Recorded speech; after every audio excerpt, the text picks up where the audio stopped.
The rain came down in sheets, a relentless drumming against the slate roof of Blackwood Manor. For Alara, the sound was a comfort, a watery shroud that muffled the world she was so desperately trying to escape. Each drop that slid down the wavy, 19th-century glass of her bedroom window was another moment separating her from the life that had nearly broken her. Here, surrounded by 3 acres of overgrown woods and the solid, silent stone of the old house, she could almost breathe. Almost. She hugged her knees to her chest, the worn wool of her sweater a familiar friction against her chin. The house was a beast of a thing, all dark wood, high ceilings, and the lingering scent of beeswax and old secrets. She'd bought it in a blind panic, sinking the last of her inheritance into the one place that felt far enough away. The realtor had called it a project. Alara called it a fortress. For the past 3 weeks, it had been just that, a quiet, dusty sanctuary where the only ghosts were the ones she'd brought with her. Until tonight. It started subtly, a soft, rhythmic thud from above. At first, she dismissed it. Old houses groaned and settled. The storm was probably rattling a loose shutter in the attic. But the sound wasn't random. It was deliberate. Thump. Thump. Thump. A pause, just long enough for her to hold her breath, her heart beginning to hammer against her ribs in a frantic, terrified rhythm. Thump. Thump. Thump. It was coming from directly overhead. The attic. An area she hadn't dared to explore yet, the pull-down ladder in the second-floor hallway looking like a more into absolute darkness. Fear, cold and sharp, pierced the fragile peace she'd been cultivating. Her old life had been filled with sudden noises, with the dread of footsteps in a hall. She'd run from that. She couldn't, be a prisoner to fear in her own home. Gritting her teeth, Alara pushed herself off the window seat. The floorboards creaked under her socked feet, each sound an echo of the one above. She grabbed the heavy iron poker from the fireplace, its weight a small, inadequate comfort in her hand. Her knuckles were white where she gripped it. Every instinct screamed at her to hide, to lock herself in the bedroom and wait for morning. But the part of her that had survived, the stubborn, scarred part that refused to be broken completely, propelled her forward. She moved into the hallway, the air growing colder, as she approached the attic ladder. The knocking continued, a steady, patient beat that seemed to vibrate down the walls and into the soles of her feet. It wasn't aggressive. It felt expectant. Like a visitor waiting at a door. A deeply unsettling thought. The wind howled outside, rattling the windows in their frames, but it couldn't drown out that persistent, internal rhythm. Her hand trembled as she reached for the cord hanging from the ceiling hatch. She gave it a sharp tug. The ladder unfolded with a protesting screech of old springs, landing on the polished floorboards with a solid thud that seemed to answer the knocking from above. The sound stopped. The sudden silence was somehow worse, thick with anticipation. A square of profound blackness now gaped in her ceiling. Taking a deep, shuddering breath that tasted of dust and rain, she began to climb. The poker was awkward in her hand, but she refused to let it go. One rung, then another, her head rising into the cold, still air of the attic. The smell hit her first, dry, ancient wood, decaying paper, and something else.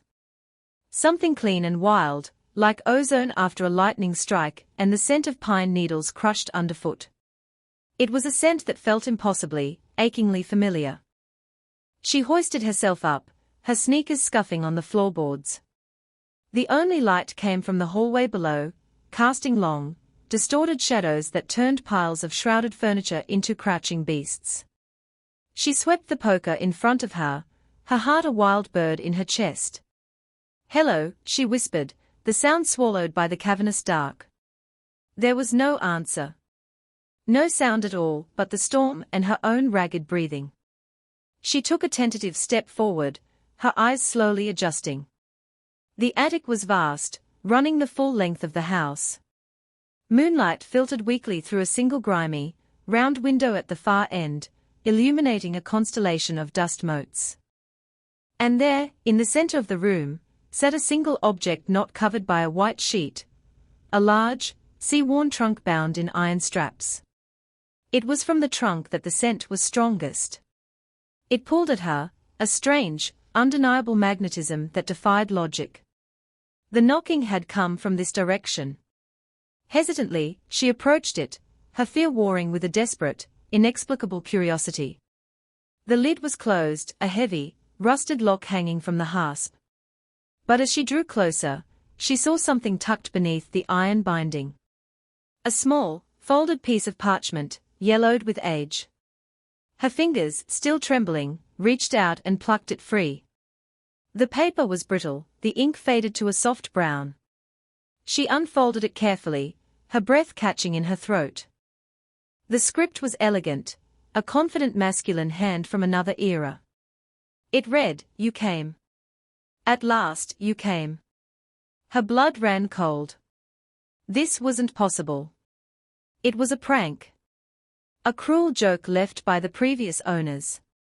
But the ink was ancient, the paper fragile. And the house had been in the same family for over a century before she bought it, the last descendant an elderly woman who'd died in a nursing home 50 miles away. Her gaze fell back to the trunk. The lock was thick, impassable. But as she stared at it, a faint, silvery light began to glow around her hand. She gasped, snatching it back, but the light clung to her fingers, coalescing into a shimmering, ethereal key. It wasn't real. It was a trick of the light, a symptom of her frayed nerves. But the pull from the trunk was undeniable, a silent command. Guided by an impulse she didn't understand, she reached forward again, the phantom key sliding into the ancient lock. There was a soft click, an exhalation of pressure, and the lock sprang open. The silvery light vanished. For a long moment, she just stood there, her mind reeling. Magic wasn't real. This wasn't happening. But the open lock was irrefutable. With a sense of moving through a dream, she lifted the heavy lid. The hinges groaned in protest, the sound loud in the oppressive silence. The scent of ozone and pine washed over her, intoxicating and wild. The trunk wasn't filled with old clothes or forgotten heirlooms. It was filled with letters. Hundreds of them, tied in neat bundles with faded silk ribbon. And on the very top lay a single, unsealed envelope. The parchment was thick, creamy, and addressed in the same elegant script. But this time, the name written there made her drop the poker with a clatter that echoed through the attic like a gunshot. To my Ilara. Impossible. Utterly, terrifyingly impossible. That was her name. Her hand shook so violently she could barely pick up the envelope. She slid her finger under the wax seal, her heart pounding a frantic rhythm against her ribs. The seal wasn't wax. It felt warm, yielding to her touch as if it recognized her. She pulled out the heavy sheet of paper within and began to read. My dearest Ilara. If you are reading this, then the waiting is over. 150 years I have spent in this half-life, this cage of silence and shadow, sustained by a single, impossible promise, that you would one day come home. I do not know what face you wear in this new time, what sorrows you carry in your heart, but I know the soul within you. It is the same soul that has called to mine across the chasm of years, a beacon in my unending twilight. My name is Soellen. This house is our sanctuary, and it has also been my prison. I am bound here, trapped by a curse meant to sever my line forever. They did not know about you.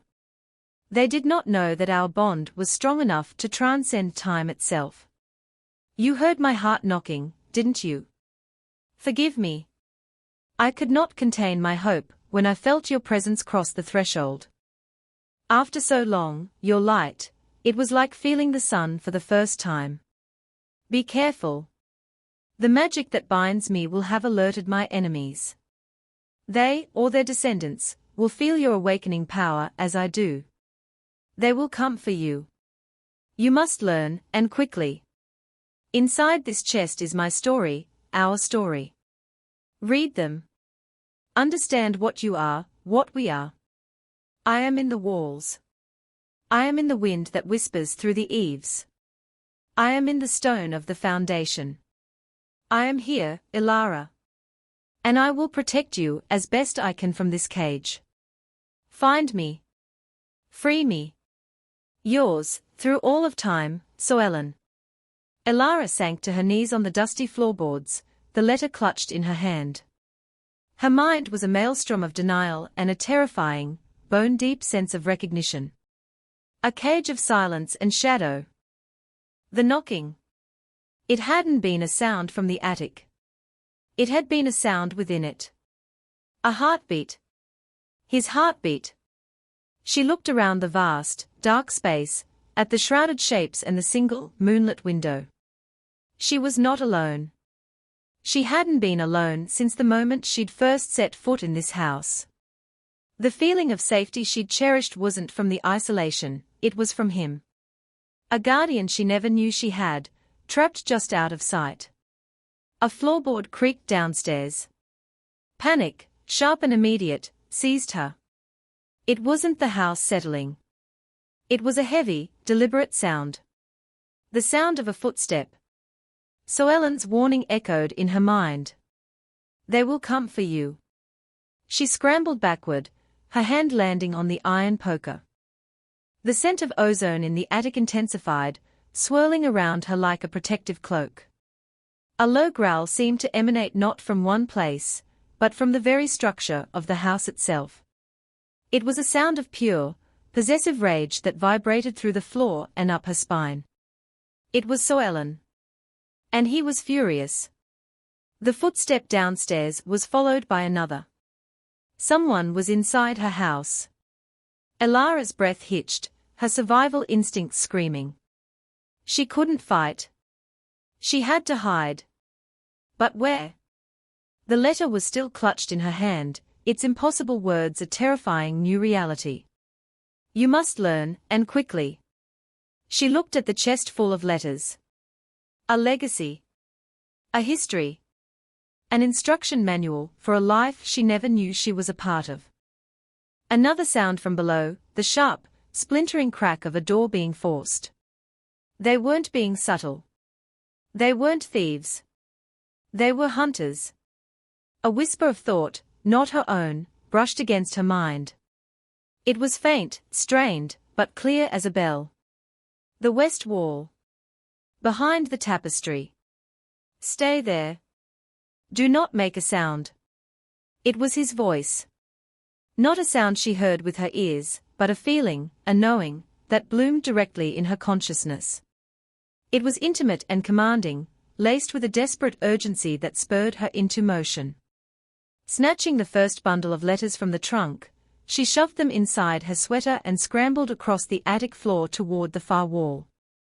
An old, faded tapestry depicting a hunting scene hung there, thick with dust.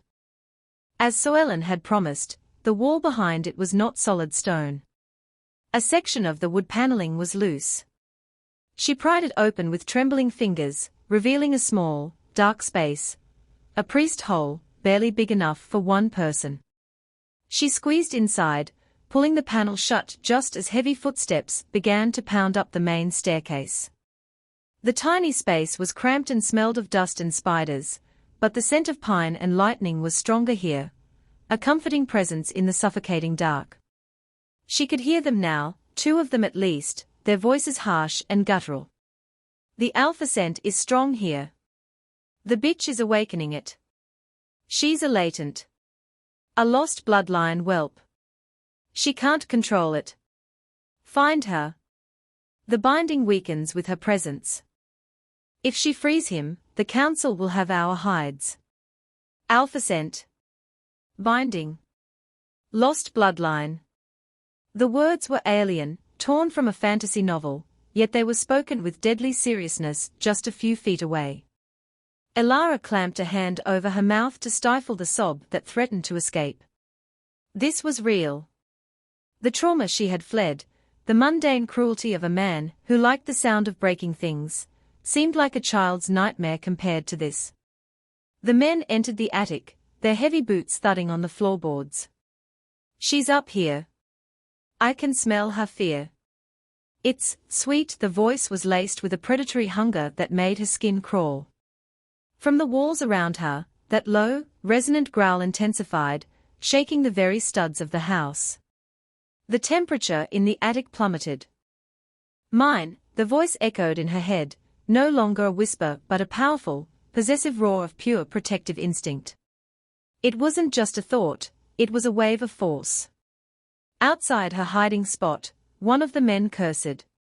"The prisoner is awake. He feels us. The wards are flaring. Break them," the other commanded. "He's just a spirit, a shadow. He can't touch us. Find the girl." Elara pressed herself further into the small space, her eyes screwed shut. She focused on the feel of the letters tucked against her skin, on the steady, reassuring thrum of Soelan's rage that surrounded her like a shield. She began to unwrap the ribbon from the bundle, her fingers clumsy in the dark. She needed to know more. She needed to understand. The first letter she pulled out was dated over a century ago. "My Elara, I write this from the dark. The curse has taken hold. I can no longer see the sun, but I can feel the turning of the world. I can feel the slow march of time, each day a grain of sand in the hourglass of my solitude. My shaman, Lyra, foresaw your coming. She said a daughter of the Silverwood line would be born under a wandering star, bearing the dormant spark of our magic. She said you would be drawn to this place, the heart of your ancestors, and that your presence would be the key. The Silverwood witches were our allies, our mates, our equals. Their magic was of the earth and the sky, a balance to our blood and moon. When my rival, Marcus Blackwood, a distant, bitter cousin who coveted my power, could not defeat me in honorable combat, he turned to forbidden blood magic. He didn't kill me. He severed me from my body, trapping my spirit, my very essence, within the bones of this house, bound by 5 artifacts of his bloodline. He thought he was ending my line. But he only ensured its survival. My physical body is preserved, hidden in a place of deep magic beneath this house, waiting. It is my spirit you must free first.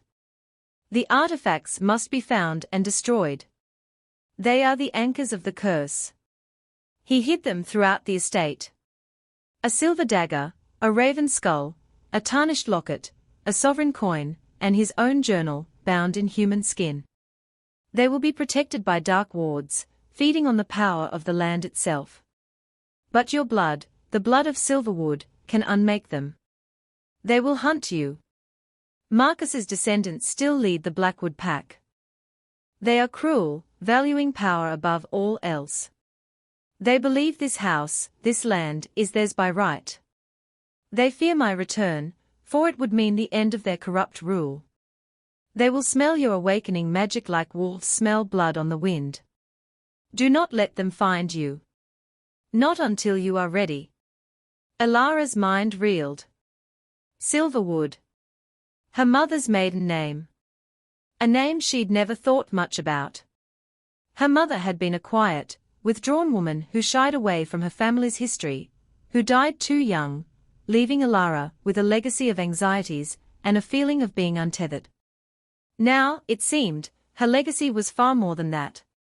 It was magic. It was a destiny she never chose. Outside, a crash echoed as one of the intruders overturned the trunk. Nothing. Just old papers. Burn them, the other snarled. Burn it all. If we can't find her, we'll smoke her out. The Alpha Spirit can't stop fire. Panic, stark and absolute, flooded Elara. Fire. They were going to burn the house down, with her and Soelan's history inside it. No, she thought desperately, her fear a sharp, painful spike.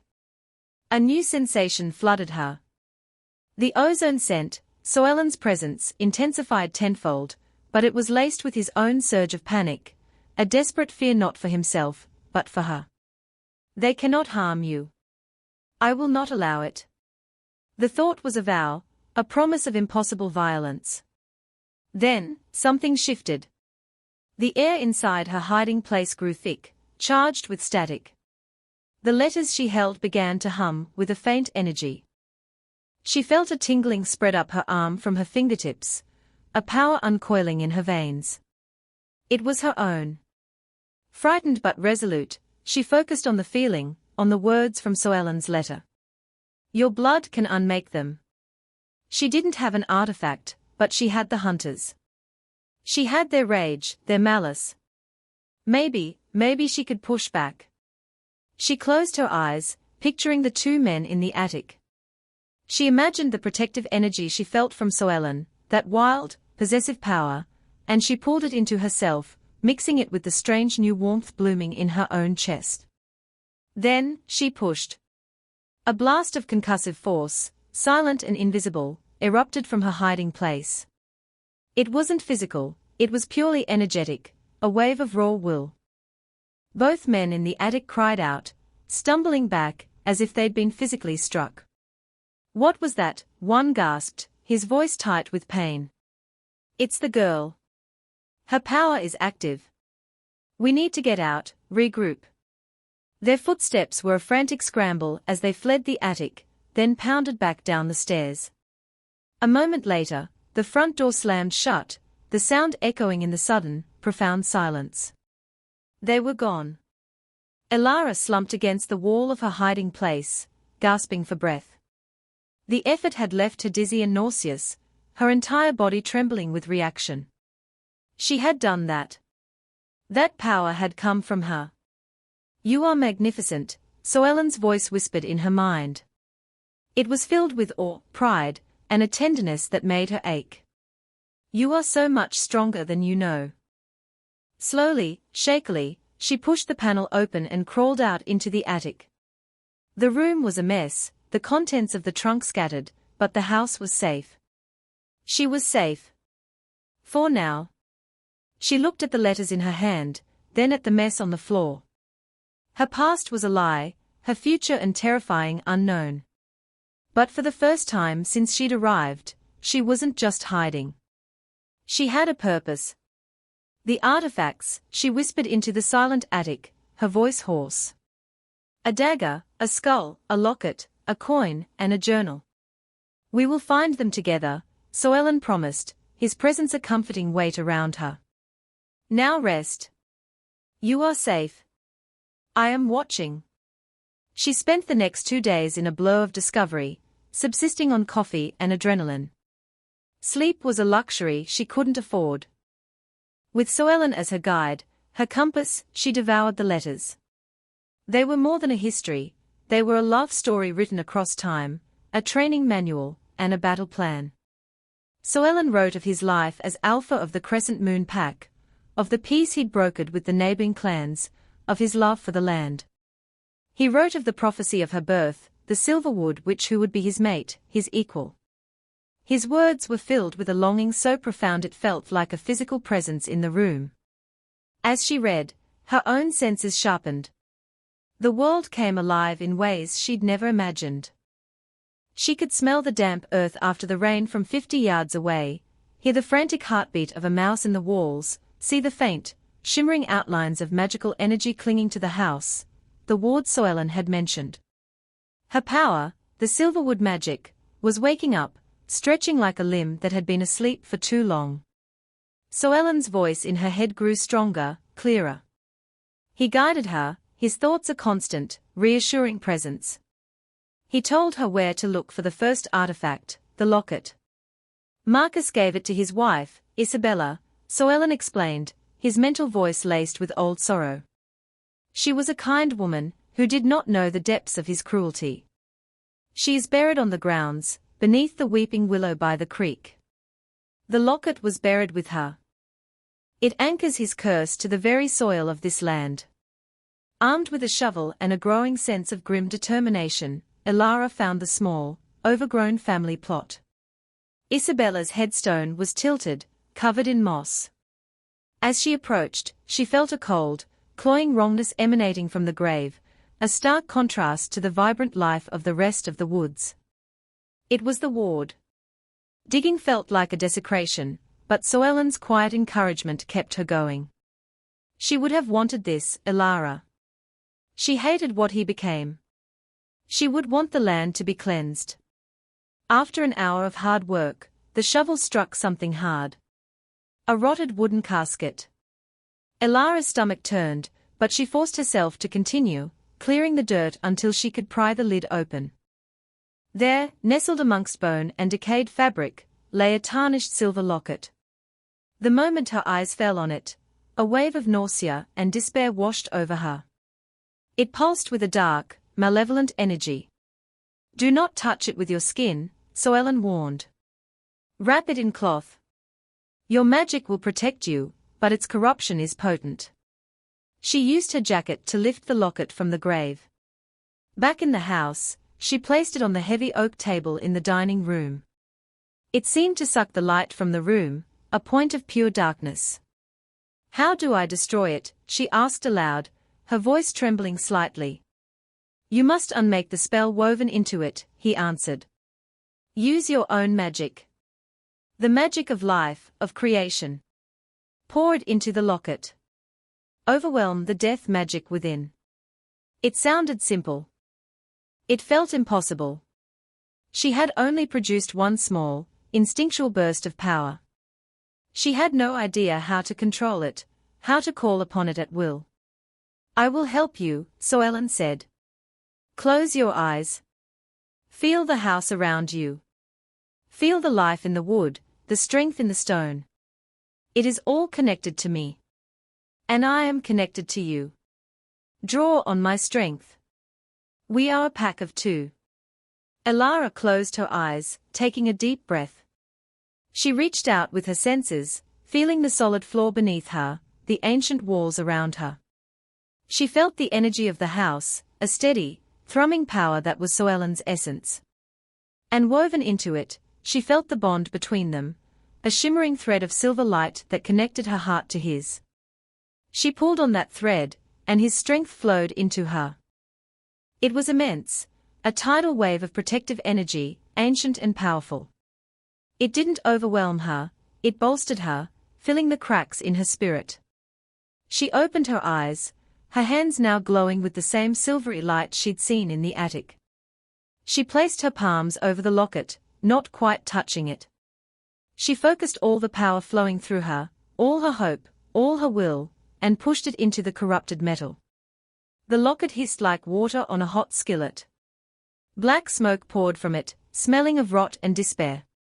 The air grew thick and cold, and for a terrifying moment, she felt the magic push back, a malevolent consciousness fighting for its existence. But Soelan's strength was a bulwark behind her. "Do not falter, my love. You are the dawn, and this is but a shadow." She poured more of herself into the light, gritting her teeth against the strain. With a final, piercing shriek that only she could hear, the locket cracked. The dark energy within dissipated like smoke in the wind, and the oppressive cold in the room vanished. All that was left on the table was a broken piece of tarnished silver, now inert and harmless. A wave of dizziness washed over her, and she stumbled back, catching herself on the table. The silvery light faded from her hands. She was exhausted, but she was also exhilarated. A change had occurred. A subtle shift in the atmosphere of the house. It felt lighter, brighter. And Soelan's presence felt stronger, closer, as if a single chain holding him had been broken. "One down," his voice said, filled with a pride that warmed her to her soul. "Four to go." The destruction of the locket was a declaration of war. That night, they returned. She was in the kitchen, trying to force herself to eat, when the first rock shattered the window, spraying glass across the floor. Her heart leaped into her throat. This time, there were more of them. She could feel their predatory energy circling the house, a pack of wolves testing the fences. The ward Soelan had spoken of flared to life. Shimmering, translucent barriers of energy appeared over the windows and doors, repelling the assault. Another rock hit a barrier, and was vaporized with a flash of blue light. They cannot get in, Soellen assured her, his voice a low, dangerous growl in her mind. The wards will hold. For a time. They are draining me, Elara. We need to find the next artifact. Quickly. Where? She breathed, backing away from the broken window. The dagger. Marcus was a collector of weapons. He built a hidden study, a place to gloat over his spoils. It's behind the grand fireplace in the library. The library was at the front of the house, where the assault was heaviest. Elara's fear was a cold knot in her stomach, but the thought of Soellen weakening, of his protection failing, was far worse. She ran, her feet slipping on the polished wood floors.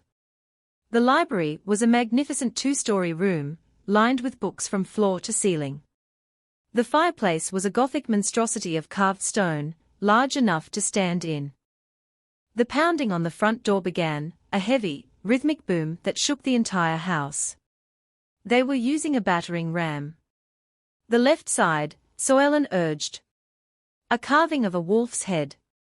Press its eyes. Elara found the carving. She pressed her thumbs into the stone eyes. With a grinding groan, a section of the stone wall swung inward, revealing a dark, narrow opening. A wave of stale, stagnant air washed over her. She slipped inside, pulling her phone from her pocket and turning on its flashlight. The secret study was small, circular, and lined with empty weapon racks. In the center of the room stood a single pedestal, and on it, resting on a velvet cushion, was a dagger. Its hilt was wrapped in black leather, and its blade was forged from a metal so dark it seemed to drink the light. A palpable aura of violence and pain radiated from it. As she approached, the air shimmered, and a figure coalesced between her and the dagger. It was a guardian, a spectral warrior forged from shadow and malice, its eyes glowing with red light. It raised a shadowy sword. Elara froze, her blood turning to ice. She had no weapon, no way to fight this thing. It is a fear construct, Soellen's voice cut through her panic. It feeds on your terror. Do not be afraid of it. You are a Silverwood. It is afraid of you. Easy for him to say.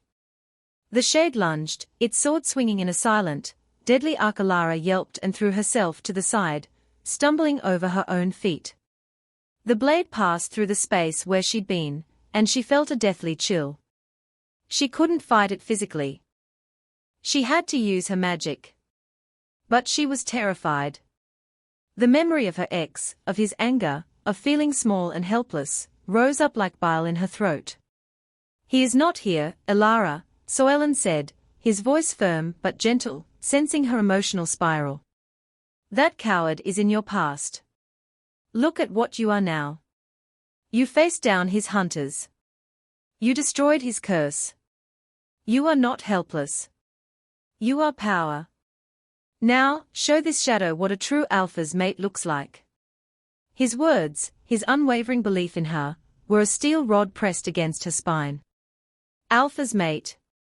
The words sent a shiver through her, a thrill of something fierce and wild. She wasn't just Elara, the survivor. She was his. He was hers. They were a pack. She got to her feet, her fear transmuting into a cold, hard rage. She faced the shade, which had turned to face her again. This time, she didn't flinch. She met its glowing red eyes and let her own power rise. The silvery light ignited around her hands, brighter and more intense than before. You are nothing, she said, her voice low and steady. You are a shadow. And I am the light that casts you out. She thrust her hands forward. A beam of pure, white-silver energy shot from her palms, striking the spectral guardian in the chest. The shade screamed, a high, thin sound that tore at the fabric of reality. It dissolved, its shadowy form disintegrating like ash on the wind. The room was silent. The dagger on the pedestal was now unguarded. The pounding on the front door had stopped. She could feel the Blackwood pack retreating, their confusion and fear a palpable wave outside the wards. They had felt the surge of her power, the destruction of the Guardian, and they had run. She walked to the pedestal, her whole body humming with residual energy. She wrapped the dagger in a piece of velvet from the cushion and carried it back into the library. She would destroy it later, when she'd recovered her strength. For now, she had won. They had won. I knew you could. Soelan's voice was a soft caress in her mind, filled with more than just pride. There was reverence in it. Wonder. My beautiful, brave Elara. A warmth spread through her chest that had nothing to do with magic. In the midst of this supernatural war, surrounded by danger and fear, she was falling in love with a man who was little more than a ghost, a voice in her head. And it felt more real, more right, than anything she had ever known. The next two artifacts were found in quick succession. The raven skull, a focus for scrying and spying, was hidden in the rafters of the old stable, guarded by a swarm of ghostly birds that she dispersed with a wave of protective light. The sovereign coin, used to buy the blood mage who cast the curse, was concealed within a false bottom drawer in the master bedroom's desk, protected by a puzzle of magical runes she solved with Soelan's guidance. With each artifact she destroyed, the house grew lighter, and Soelan's presence grew more tangible. His voice was no longer just in her head. At times, she could almost hear it on the air, a deep, resonant timbre that made her shiver. She could feel his emotions as if they were her own, his pride in her, his burning impatience to be free, and his deep, abiding affection that felt like a constant, warm embrace. The bond between them was a living thing, strengthening with every victory. Only one artifact remained, the journal of Marcus Blackwood. The grimoire that contained the curse itself. It is the heart of the binding, Soelan told her, his mental voice tight with a mixture of hope and dread. Destroying it will be the most difficult. It is the source. Its destruction will free my spirit from the house, but its ward will be the most powerful. Where is it? Elara asked, standing in the center of the library, the 4 destroyed artifacts laid out on the table like trophies. She felt stronger, more confident. Her magic was a familiar hum under her skin now, a part of her she could call upon with ease. Beneath us, he said. In the crypt. Where he has kept my body. The entrance to the crypt was hidden beneath a large Persian rug in the center of the hall. A stone flagstone with an iron ring set into it. It took all of Elara's strength to pull it up, revealing a set of steep, stone steps leading down into the cold, damp dark. The air that rose to meet her was stale, smelling of earth and something else, a faint, metallic tang. Blood magic. Taking a deep breath, she started her descent, her hand glowing with silvery light to illuminate the way. The steps opened into a small, circular chamber, its walls lined with burial niches. In the center of the room, on a raised stone bier, was a glass coffin. And inside the coffin was a man. He was breathtaking. Even in this magically induced stasis, he was the most powerful-looking man she had ever seen. Broad shoulders, a strong jawline dusted with dark stubble, and thick, black hair that fell across his forehead. He was dressed in the simple, practical clothes of a 19th-century landowner, but he wore them with the bearing of a king. A web of faint, pulsing black lines covered his body and the glass of the coffin, the physical manifestation of the curse. This was Soelan. Her Soelan. Elara's breath caught in her throat. To finally see him, after all this time living with his voice, his soul, it was overwhelming. She reached out, her fingers pressing against the cold glass, right over his heart. She felt a jolt as her magic connected with his, a spark of recognition across the barrier. His eyelids flickered, a bare, almost imperceptible movement, but she saw it. He was in there. He was aware. Elara, his voice was a raw, desperate whisper in her mind. You are truly here. I'm here, she whispered back, tears welling in her eyes. I'm going to get you out. Her gaze fell upon the object resting on his chest. A thick, leather-bound book, its cover adorned with a twisted, silver symbol. Marcus Blackwood's journal. Its malevolence was a palpable thing, a suffocating force that made the air in the crypt heavy and hard to breathe.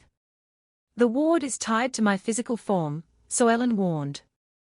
"When you try to take the book, it will use my body's strength against you. It will show you things. Illusions. Your worst fears. You must not believe them. You must hold on to what is real. To us." She nodded, steeling herself. She placed her hands on the lid of the glass coffin. It wasn't locked, but it was incredibly heavy. She strained, her muscles protesting, but it wouldn't budge. She needed more than physical strength. She needed her magic. Closing her eyes, she drew on the power of the house, on Soellen's strength, on her own Silverwood heritage. The silvery light flared around her, and with a surge of power, she pushed. The heavy lid scraped open. The moment she reached for the book, the ward struck. The crypt vanished. Suddenly, she was back in her old apartment. The air was thick with the smell of stale beer and rage. Her ex-boyfriend, David, stood in front of her, his face contorted in a familiar, ugly sneer. "You think you can just leave me," he snarled, taking a step forward. "You're nothing without me. Weak. Pathetic." Panic seized her, cold and absolute. This was her deepest fear, that she was still that terrified woman, that her newfound strength was an illusion. But then, another voice cut through the fear, warm and steady. "This is not real, my love. This is a shadow of your past. You left him behind. You are not that person anymore. Soellen." He was with her, even in this nightmare. She clung to his voice, to the reality of his presence. "You're not real," she said to the illusion of David, her own voice shaking but firm. "You have no power over me anymore." The illusion flickered, and the scene changed. She was standing in the crypt again, but Soellen was rising from the coffin, his eyes glowing with red malice. The black lines of the curse pulsed brightly. "You fool," he sneered, his voice a twisted parody of the one she knew. "Did you really think I cared for you?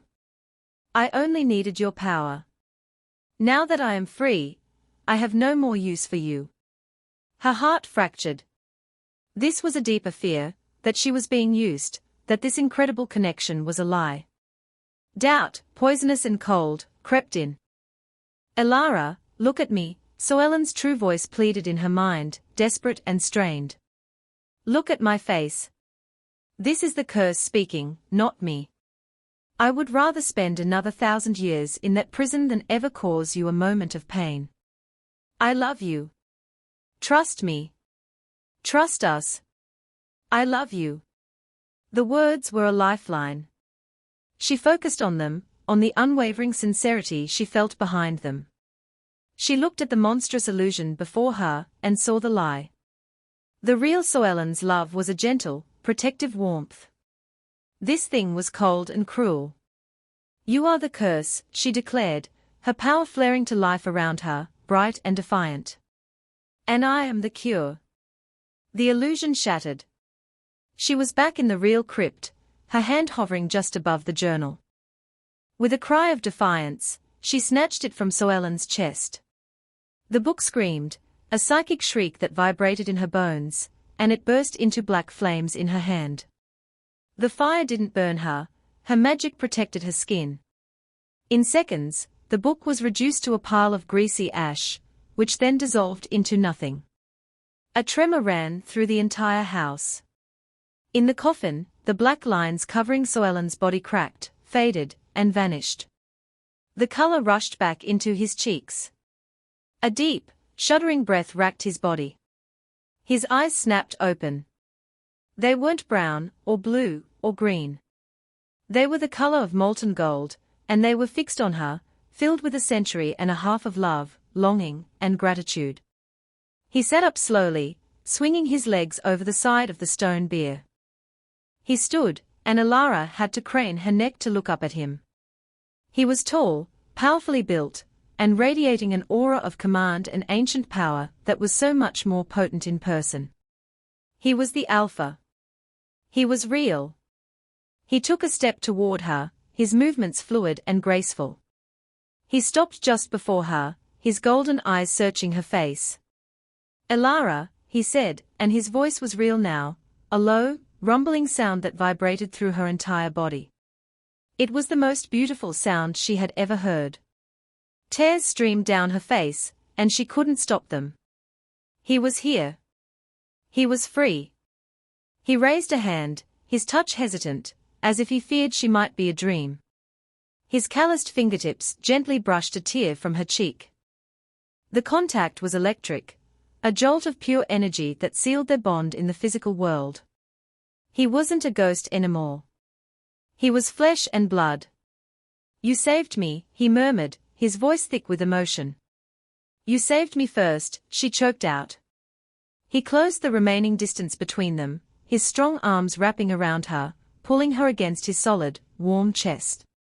She buried her face in his shirt, inhaling his scent, pine and ozone and pure, undiluted Soellen. It was the scent of home. He held her tightly, as if he would never let her go, his hands stroking her hair. They stood there for a long time, wrapped in a silent embrace that said more than words ever could. The war for the house was over. But Elara knew, with a certainty that settled deep in her bones, that the war for their future was just beginning. The Blackwood pack was still out there. They knew she had freed him. They would be back. But as she stood there, held securely in Soellen's arms, feeling his strength and her own magic humming in harmony, she wasn't afraid. Let them come. She was a Silverwood witch. He was the Alpha of the Crescent Moon pack. And together, they were a force that would reshape the world. This was not an ending. It was the beginning of their story. A story that had waited 150 years to be told. And she was finally ready to write it.